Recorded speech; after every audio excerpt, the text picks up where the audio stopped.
दोस्तों वीएफडी के अंदर जो ज़रूरी सेटिंग्स हैं इस वीडियो के ज़रिए से मैं आपके सामने रखने जा रहा हूं। वीडियो को लास्ट तक सुने, आपको इन्फॉर्मेटिव लगेगी। यहाँ पे वीएफडी की जो बुनियादी सेटिंग्स होते हैं, जो ज़रूरी सेटिंग्स होते हैं, जो कि उसके बिना वीएफडी प्रॉपर काम नहीं करेगा।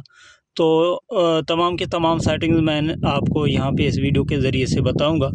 तो वीडियो को आपने गौर से देखना है और जो भी सेटिंग हम आपको बताएंगे तो आपने अपने वीएफडी की वही सेटिंग उस तरीके से एडजस्ट करनी है ताकि आपकी वीएफडी में कोई प्रॉब्लम ना हो। ठीक है, तो यहाँ पे प्रोग्राम बटन दबाते हैं। सबसे पहले जो भी इन्वर्टर के आप सेटिंग करने के लिए जाएंगे तो वहाँ पे उसको रीसेट लाजमी करें। अब रीसेट किस तरह होगा? सबसे पहले इम्पॉर्टेंट पार्ट इसकी रीसेटिंग होती है। रीसेटिंग के बाद उसकी मुकम्मल सेटिंग। अब ज़ाहिर बात है आपको मुकम्मल सेटिंग उसकी करनी नहीं आती, तो इस वजह से मैं आपको यहाँ पे इस वीडियो के ज़रिए से रीसेटिंग के बाद जो इम्पॉर्टेंट और अहम ज़रूरी सेटिंग्स होंगे वो आपके सामने रखूँगा, और रीसेटिंग के बाद जो प्रॉब्लम आने हैं मुमकिन तौर पर उसके हवाले से भी आपको इन्फॉर्म करूँगा। तो उसको रीसेट करने के लिए आपने प्रोग्राम बटन दबा के P0 पे आना है। P0 पे आपने डाटा एंटर कर देना है। P0 17 में आना है। P0 17 में आने के बाद आपने डाटा एंटर कर देना है। डाटा एंटर करने के बाद यहाँ पे 0 होगा, यहाँ पे आपने 1 करके डाटा एंटर कर देना है। जैसे आप 1 करके डाटा एंटर करेंगे आपका वीएफडी हो जाएगा रीसेट। आपकी वीएफडी की जो पैरामीटर हैं, जो प्रोग्राम हैं, जो भी यहाँ पे आपको अगर पैरामीटर में गड़बड़ या इसकी सेटिंग में गड़बड़ नज़र आ रही थी तो वो रीसेट हो जाएगा। ठीक है, इसमें सिर्फ 2 ऐसे पैरामीटर हैं जो रीसेट नहीं होते, वो मैं आपको बता देता हूँ। सबसे पहले वो मैं आपको बता दूं कि कौन से पैरामीटर रीसेट नहीं होते। उसके बाद आता हूँ कि रीसेटिंग के बाद कौन से फॉल्ट मुमकिन तौर पर आने हैं। रीसेटिंग में P2 की पैरामीटर रीसेट नहीं होगा और दूसरी PE की पैरामीटर जो है ना वो रीसेट नहीं होंगे। तो अब आते हैं इस बात पे कि रीसेटिंग के बाद फ़ौरन कौन कौन से फ़ॉल्ट आते हैं। अब यहाँ पे देखें, मैंने ये VFD रीसेट किया है तो इसके ऊपर फ़ॉल्ट तो नहीं आया। ठीक है, वजह यह है कि इस पे फ़ॉल्ट नहीं आया इस वजह से कि यहाँ पे इसकी कनेक्शन RST पे किया हुआ है, जो कि यहाँ पे आप देख सकते हैं कि इसकी कनेक्शन जो है ना RST पावर वाली जगह यहाँ से किया हुआ है। तो यहाँ पे आपको POFF का फॉल्ट जो है ना शो नहीं हो रहा। दूसरी इसमें वजह यह है कि इसमें वापडा की डबल फेस या सिंगल फेस नहीं दी हुई है। अगर वापडा की डबल फेस आप लगाएंगे या सिंगल फेस लगाएंगे तो भी फॉल्ट आना है SP1 का। ठीक है, अब यहाँ पे शुरुआत में तो कोई फॉल्ट रीसेटिंग के बाद नहीं आया। अगर यहाँ पे प्लस और माइनस पे यहाँ पे तार लगी हुई होती तो यहाँ पे POFF का फॉल्ट शो होना था। अब जब POFF का फॉल्ट शो हो जाए रीसेटिंग के बाद, उसका सेटिंग आप किस तरह करेंगे, या फिर वापडा पे लगी हुई है तो SP1 का फॉल्ट अगर फ़ौरन शो हो जाए तो उसकी सेटिंग आप किस तरह करेंगे, दोनों तरीके आपको बताता हूँ। यहाँ पे सबसे पहले प्रोग्राम बटन दबाएं, PB में आ जाएं। PB में आने के बाद आपने डाटा एंटर करना है। डाटा एंटर करने के बाद आपने PB00 पे फिर डाटा एंटर कर देना है। यहाँ पे रीसेटिंग के बाद 1 होगा, आपने 0 करके डाटा एंटर कर देना है। इससे आपका POFF का भी फॉल्ट ख़त्म होगा और आपका SP1 का अगर फॉल्ट VFD पे आ रहा है तो वो भी ख़त्म हो जाएगा। ठीक है, ये तो चीज़ें हो गई रीसेटिंग के बाद, और मुमकिन तौर पर जो फॉल्ट आनी थी वही। तो अब यहाँ पे प्रॉब्लम ये है कि अब अगर रीसेटिंग के बाद फ़ौरन आप रन करेंगे अच्छा, यहाँ पे रीसेटिंग के बाद आप अगर फ़ौरन इसको रन करेंगे तो ये रन हो जाएगा, लेकिन सस्टेंस कर यानी कि मुकम्मल चलेगा या नहीं चलेगा वो देखते हैं। अब रीसेटिंग के बाद मैंने कोई सेटिंग नहीं की है, सिर्फ PB00 की सेटिंग में 1 को 0 कर दिया है। ठीक है, अब आपके सामने मैं इसको चलाता हूँ, देखते हैं। ये मैंने चलाया है तो ये फ्रीक्वेंसी ऊपर जा रहे हैं,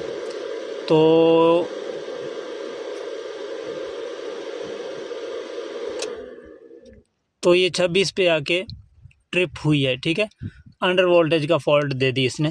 अब रीसेटिंग के बाद आपके साथ भी ये प्रॉब्लम पेश आ सकती है। अब इसकी सोल्यूशन भी आपको समझाते हैं कि इसको आप किस तरह ठीक करेंगे। तो इसका वजह भी आपको बताते हैं। अब इसका वजह यह है कि रीसेटिंग के बाद इसकी डिक्रीज़ लिमिट जो है ना वो 0 हो जाता है। वो कहाँ पे होती है मैं आपको दिखाता हूँ। यहाँ पे इसको रीसेट करते हैं स्टॉप RST से, देखें ये ख़त्म हुई है। अब प्रोग्राम बटन दबाया, दोबारा PB की सेटिंग में आया, PB05 की सेटिंग में आया, डाटा एंटर किया, यहाँ पे 0 है। डिक्रीज़ फ्रीक्वेंसी लिमिट यहाँ पे 0 है। यहाँ पे इंडिकेटर भी आपको बता रहा है कि ये हार्ज की सेटिंग है, यानी कि HZ यानी फ्रीक्वेंसी की। तो यहाँ पे इसको कर देते हैं 50 पे, डेटा एंटर करते हैं। अब की बार चलाते हैं, देखते हैं। तो अब मैंने इसको रनिंग दे दी है। पहले 26-25 पे आके ट्रिप हुई थी, तो अब देखते हैं कि क्या करता है। देखें ये 24-25 ये ट्रिप नहीं हुई, यानी कि इसका मतलब है कि रीसेटिंग के बाद अगर अंडर वोल्टेज UV का फॉल्ट आ जाए तो PB05 की सेटिंग को 5000 पे करना होता है, तो ये ट्रिप नहीं करेगा। ठीक है, अब बुनियादी सेटिंग्स में से एक तो आपकी समझ में दो सेटिंग्स आपकी समझ में आ गई हैं।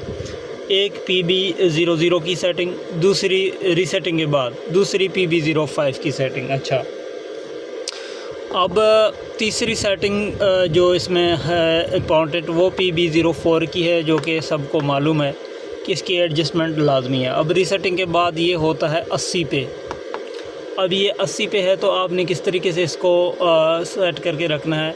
यहाँ पे कोई मैं ऐसी पॉइंट नहीं बता सकूँगा कि आप उस पॉइंट पे रखेंगे इसको तो ठीक चले, ये आपके लिए ऑप्शनल है। ठीक है, PB04 की सेटिंग आपके लिए ऑप्शनल है। इसकी एडजस्टमेंट आपने ऐसी करनी है कि 10% ज़्यादा कम करके जो है ना, जहाँ पे आपको लगे कि प्रॉपर काम कर रहा है, यानी कि VFD आपका ठीक चल रहा है, आपकी ट्यूबवेल का प्रेशर भी सही है, नॉर्मल है, कोई झटका वगैरह कुछ भी नहीं है, जहाँ पे आपको लगे कि ठीक है वहाँ पे रखें, कोई ट्रिपिंग वगैरह नहीं है। ठीक है, तो PB04 की सेटिंग आपने एडजस्ट करके वहाँ पे रखने हैं। यहाँ पे 10-10, 5-5%, 1-1% भी आप ऊपर नीचे इसको कर सकते हैं। ठीक है, आपने चेक करके अपने हिसाब से इसको सेट करके रख देना है। अब यहाँ पे मेरे प्लेटें जो है ना, वो एक स्ट्रिंग में जो वोल्टेज मेरे आ रहे हैं 600-680, तो इसकी सेटिंग मैं 95 पे रखता हूँ। ठीक है, क्योंकि मेरे वोल्ट 600 से लेके 680 के अंदर अंदर आ जाते हैं। ठीक है, और PB05 की सेटिंग 50 पे है। अब ये दो सेटिंगें जब आप करेंगे, तो अगर P2 की सेटिंग में कोई ख़राबी नहीं हुई तो आप इसको चला सकते हैं और रन कर सकते हैं। इसमें आप चलाने के बाद देखेंगे कि सही काम कर रहा है या नहीं कर रहा। इसमें एक मसला ये भी हो सकता है कि आउटपुट में मोटर की तारें उल्टी हों, तो भी मोटर जो है ना सही से काम नहीं करेगा, यानी कि पानी वगैरह पे अगर आप चला रहे हैं तो पानी नहीं निकलेगा। तो ये तारें उल्टे सीधे करके आप ट्राई करें। अब अगर उसके बावजूद भी कोई प्रॉब्लम कर रहा है, तो अब इसकी मोटर पैरामीटरिंग और मास्टर सेटिंग की सेटिंग्स आपको यहाँ पे समझाएंगे, ताकि आपके लिए मुश्किल ना हो सेटिंग करने में। तो मास्टर सेटिंग में या मोटर पैरामीटरिंग में सबसे पहले मोटर पैरामीटर इसकी जो रीसेट नहीं होती रीसेट से, वो P2 के अंदर है। ये आपको समझाते हैं कि इसकी सेटिंग आपने किस तरीके से करना है। यहाँ पे P2 पे डेटा एंटर करेंगे, P200 होगा, P201 पे आपने डेटा एंटर कर देना है। यहाँ पे P201 की सेटिंग में मोटर के किलोवाट होते हैं। ठीक है, यहाँ पे आपने ये 15 किलोवाट अब यहाँ पे सेट है। अब जितने का आपका मोटर है आपने उतने किलोवाट यहाँ पे सेट करने हैं, मसला ख़त्म। ठीक है, अब आगे बढ़ें। यहाँ पे P202 में आपके मोटर के हार्स हैं, ज़ाहिर बात है ये तो 50 ही रखेंगे, क्योंकि तमाम के तमाम मोटरें 50 हार्स की आती हैं। आगे बढ़ते हैं, P203 की जो सेटिंग है, ये आपके मोटर के RPM हैं। अब यहाँ पे आपकी जितने भी मोटर के RPM हैं उतने आपने यहाँ पे सेट करके P203 के अंदर रख देना है। ठीक है, और आगे बढ़ते हैं, P204 ये आपकी मोटर के वोल्टेज हैं। 3 फेस 380 मोटर है, तो आपने 3 फेस के लिए 380 ही जिस तरह यहाँ पे आपको दिख रहा है रखना है। अगर इधर उधर हैं तो आपने एडजस्ट करके अपने मोटर के मुताबिक वोल्ट देने हैं। आगे बढ़ते हैं, P205 की सेटिंग, ये आपकी मोटर के रेटेड करंट है, एम्पेयर है। ठीक है, ये किलोवाट के साथ खुद ब खुद एडजस्ट हो जाते हैं और इसमें आपने कुछ करने की ज़रूरत नहीं है। यहाँ तक आपकी P2 की जो पैरामीटर हैं वो कंप्लीटेड हैं, आगे आपको इसकी सेटिंग में जाने की ज़रूरत नहीं है। और इसके अलावा PE की सेटिंग चूँकि हसास है, इसमें एहतियात से आपने काम लेना है। यहाँ पे पासवर्ड भी आपको देनी पड़ेगी। अब पासवर्ड क्या है वो भी मैं आपको समझाता हूँ। यहाँ पे आपने PE की सेटिंग में डेटा एंटर कर देना है, PE00 होगा। अप डाउन करने की कोशिश करेंगे, नहीं होगा, क्योंकि इसमें पासवर्ड है, लॉक्ड है। तो यहाँ पे आपको पासवर्ड खोलने के लिए आपने फिर से PE00 पे डेटा एंटर करनी है। तो यहाँ पे सारे ज़ीरो हैं, तो यहाँ पे आपने इसको कर देना है 40721, जो कि हर INVT की कोड होती है 40721। आपने भी 40721 ट्राई करनी है। अगर नहीं लग रही तो चंद कोड्स मैंने इस वीडियो के डिस्क्रिप्शन में दिए हैं, तो वो आपने देखने हैं और उसके मुताबिक आपने ट्राई करना है। 40,721 डेटा एंटर, ये देखिए P01 हो गया। अब इसकी सेटिंग की दुरुस्तगी के लिए आपने क्या करना है, PE01 की सेटिंग आपने 00 पे रखना है। PE02 की सेटिंग आपने अपने इन्वर्टर की कैपेसिटी के मुताबिक रखना है। यानी कि मिसाल मैं आपको दे सकता हूँ कि अगर आपका 15/18 का इन्वर्टर है तो उसको आपने 8 से लेके 6 के दरमियान सेट करना है, या तो 8 या तो 7 या तो 6, ठीक है। अब इससे बड़ी है तो उस हिसाब से कर लेना, और इससे छोटी है तो उस हिसाब से कर लेना, ठीक है। आगे बढ़ते हैं। PE03 की जो सेटिंग है ये एडजस्टेबल नहीं है, यानी कि ये आपकी इख्तियार में नहीं होगा, ये खुद ब खुद सेट होता है। आप PE02 की सेटिंग को जितना रखेंगे तो आपकी इन्वर्टर की कैपेसिटी ये आपको बताएगा। PE03 अब यहाँ पे 15 किलोवाट, 15/18 किलोवाट का ये VFD है, तो यहाँ पे आपको देखने को मिल रहा है 15 किलोवाट, ठीक है।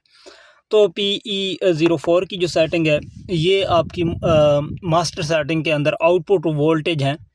यहाँ पे 2 सूरतों में आप इसको चेंज कर सकते हैं, यानी कि आपका अगर सिंगल फेस लोड है, इनपुट में आपने वोल्ट कम दिए हुए हैं तो आप यहाँ से इसको 220 करेंगे, या फिर आपकी इनपुट में वोल्ट ज़्यादा हैं तो फिर इसको 380 यानी 380 रहने देना।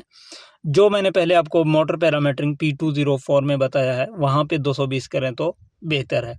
अगर आपकी इनपुट में वोल्ट कम है, अब कम वोल्टेज कितने हैं, अगर आपके इनपुट में वोल्ट 450 से नीचे हैं तो यहाँ पे आप 220 करें।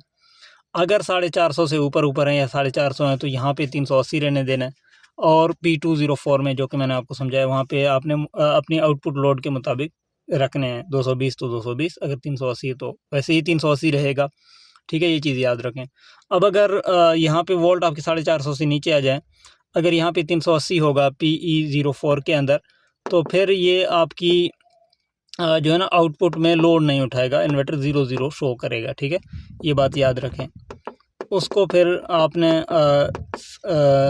ठीक करने के लिए PE04 की जो सेटिंग है उसको, यानी कि एक तरह से याद रखें, PE04 की सेटिंग हमेशा इनपुट में जितने भी आपके वोल्ट आ रहे हैं 100 वोल्ट कम हो, यानी कि अगर आपके 400 वोल्ट इनपुट में आ रहे हैं तो PE04 की सेटिंग 300 होनी चाहिए। अब आपका मोटर 300 वोल्टेज सपोर्ट करेगा या नहीं करेगा, अगर नहीं करेगा सपोर्ट, यानी कि मोटर को गर्म होने का ख़तरा है, तो फिर आपने एक काम करना है, वो ये है कि आपने PE10 की सेटिंग में आना है।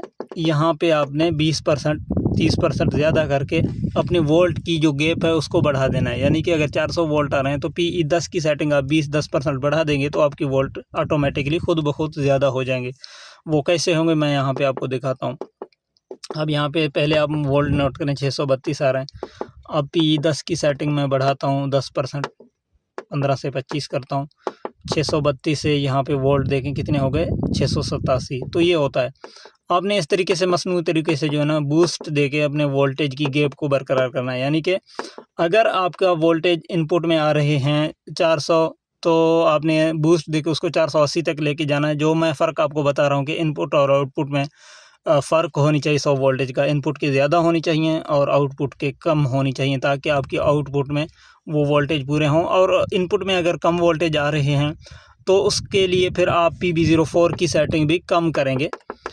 कितना करेंगे वो मैं आपको बताता हूँ। यहाँ पे 70 करेंगे, ठीक है। अगर इनपुट में आपकी खुदा न खास्ता वोल्ट कम है और 00 का मसला आ रहा है आपकी इन्वर्टर के अंदर, तो ये आपने याद रखना है, PE04 हमेशा फिर कम ही रखना पड़ता है।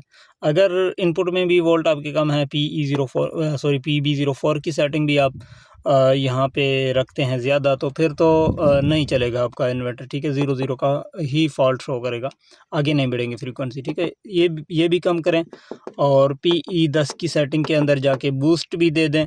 और एक काम आपको और भी करना है, वो भी PE के अंदर करना है। मैं आपको समझाता हूँ, यहाँ पे वो इम्पॉर्टेंट है, इंतहाई अहम है। वो है PE8 की सेटिंग, जो कि आपकी इनपुट वोल्टेज की कम से कम लिमिट है। यानी कि यहाँ पे 350 से अगर आप नीचे आ जाएं वोल्ट इनपुट में, तो फिर ये POFF का फॉल्ट शो करेगा, इन्वर्टर चलेगा नहीं। तो अब अगर आपकी इनपुट में वोल्ट कम है तो इसको आपने ज़रूर कम कर देना है। अब कितना कम कर देना है, उसके लिए आपने इसको आधी रखना है, ठीक है। यानी कि 750 वोल्ट पे ये 350 होगा, 600 पे 300 होगा। ये एक मिसाल हो सकती है। और अगर यहाँ पे फ़र्ज़ करें मेरे 632 के करीब आ रहे हैं, 350 है, कोई इशू नहीं है। अगर 500 वोल्ट आते, 550 आते तो भी मैं इसको 250 तो नहीं करता। अब आपके लिए मैं ये समझा रहा हूँ कि आसान हो आपको समझने में, तो आधी वोल्ट यहाँ पे सेट होते हैं, ठीक है। आधी से कुछ ज़्यादा हो 20-50 वोल्ट तो इशू नहीं है। तो ये चीज़ आपकी समझ में आई है कि PE08 की सेटिंग आपने किस तरीके से रखना है और इसका क्या इंपॉर्टेंसी है। तो आगे बढ़ते हैं। PE9 की जो सेटिंग है वो 210 पे होगा। PE10 की जो सेटिंग है ये तो मैंने आपको समझा है कि ये वो इनपुट वोल्ट को ज़्यादा करता है, बूस्ट करता है। इसकी बूस्ट की ज़रूरत तब पड़ती है जब आपकी इनपुट में एक्चुअल वोल्ट जो है ना वो कम है और रिक्वायर्ड वोल्ट आपकी ज़्यादा है। इस वजह से वो जो 100 वोल्टेज की गैप मैं आपको बता रहा हूँ वो नहीं हो रहा, तो इसको आप बूस्ट दे सकते हैं। PE11 आउटपुट वोल्ट के हिसाब से आप इसको बूस्ट पे लेके जा सकते हैं, यानी कि ज़्यादा ताकतवर कर सकते हैं। इसमें VFD के ऊपर लोड आएगा, तो ये इसकी नॉर्मल रेंज 100 है। अब ये VFD जो है ना मेरा, इसकी IGBT मॉड्यूल थोड़ा कमज़ोर है, इसकी वजह से यहाँ पे अगर 100 करते हैं तो OL2 का फॉल्ट आता है, तो इसको मैंने 50 पे रखा हुआ है कि इन्वर्टर पे लोड ना हो, ठीक है। इस चीज़ से भी आप एक चीज़ सीख सकते हैं कि अगर OL2 जैसी कोई आपको फॉल्ट का मसला आ रहा है तो उसमें फिर आप PE11 की सेटिंग को 050 पे कर सकते हैं, जिस तरह OL2 की वजह से मैं यहाँ पे 050 पे रखा हुआ हूँ। नॉर्मल पोजीशन इसकी 100 होती है, ठीक है। अब इसमें और चीज़ भी इसके अंदर है। PE11 की सेटिंग OU1 की फ़ॉल्ट बाज़ दफ़ा आता है तो इसको कम करने से OU1 का फ़ॉल्ट ख़त्म हो जाता है। बाज़ दफ़ा इसको कम करने से फ्रीक्वेंसी की स्टेबिलिटी ख़त्म होती है, यानी कि अप डाउन ज़्यादा होते हैं फ्रीक्वेंसी, ये एकदम झोल मारते हैं, नीचे आते हैं ऊपर जाते हैं PB04 की सेटिंग के बावजूद भी। तो फिर इसको कुछ जो है ना ज़्यादा किया जा सकता है, 110 या 100 120 इस तरीके से। अब PE12 की जो सेटिंग है ये हमेशा 00 होनी चाहिए।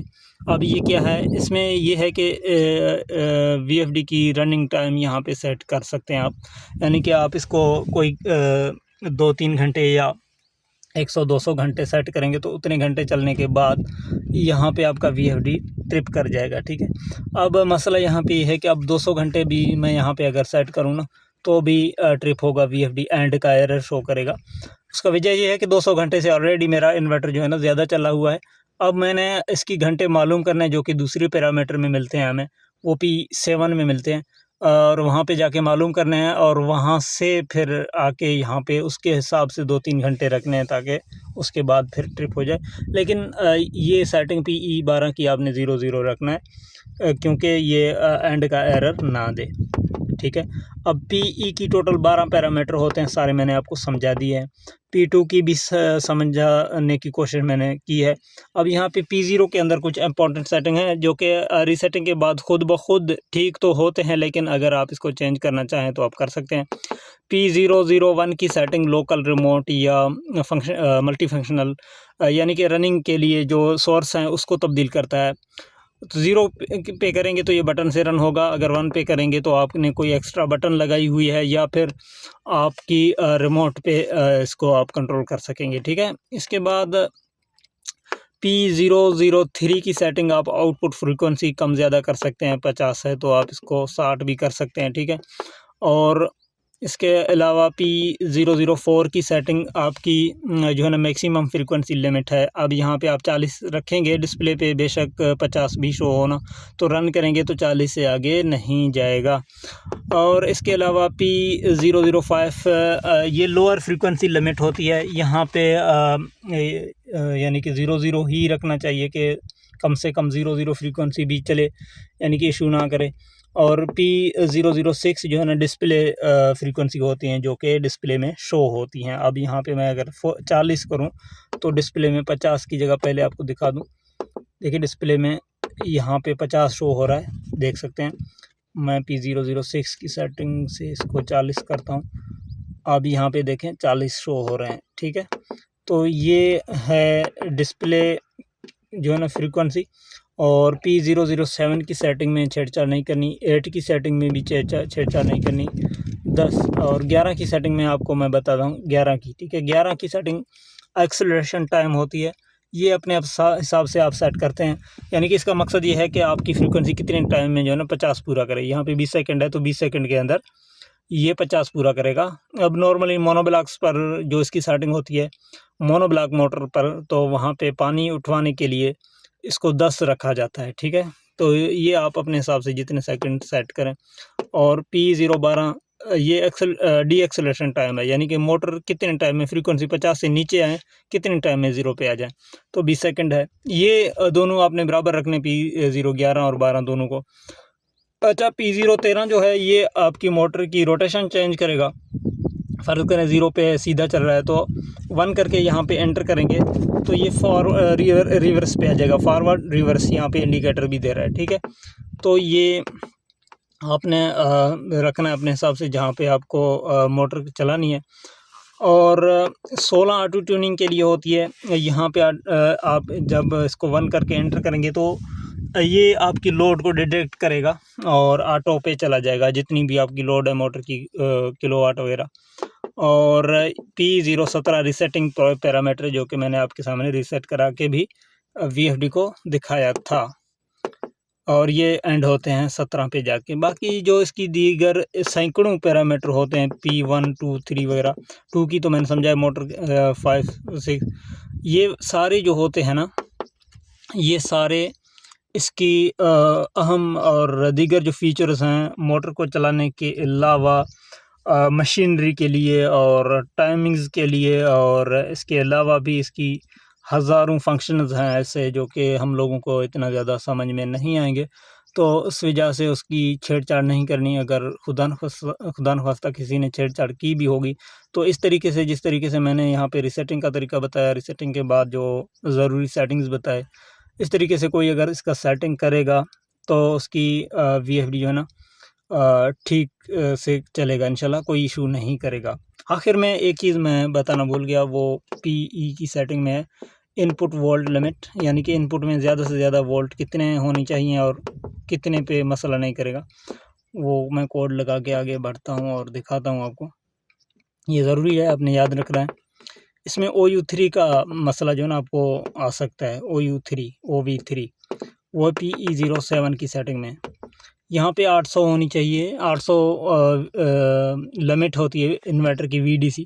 इनपुट में 800 से ज़्यादा आप इसको वोल्टेज नहीं दे सकते। यहाँ पे भी 800। अगर इसके बावजूद OV3 आ रहा है तो एक मरतबा आप P10 की सेटिंग चेक करें कि यहाँ पे 100 से ज़्यादा है तो इसको 100 या 95 पे करें। अगर फॉल्ट को छोड़ जाता है तो ठीक है, नहीं तो आपने स्ट्रिंग में से प्लेटें कम करना है, यानी कि एक स्ट्रिंग में फिर आपने प्लेटें ज़्यादा लगाई हुई हैं, इस वजह से OV3 आ रहा है, ओवर वोल्टेज आ रहा है, तो आपको अलार्म मिल रहा है। तो इससे अगर आप लिमिट को बढ़ाएंगे, जो P07 में 900 करेंगे, तो आपकी इन्वर्टर जलने का ख़तरा होगा।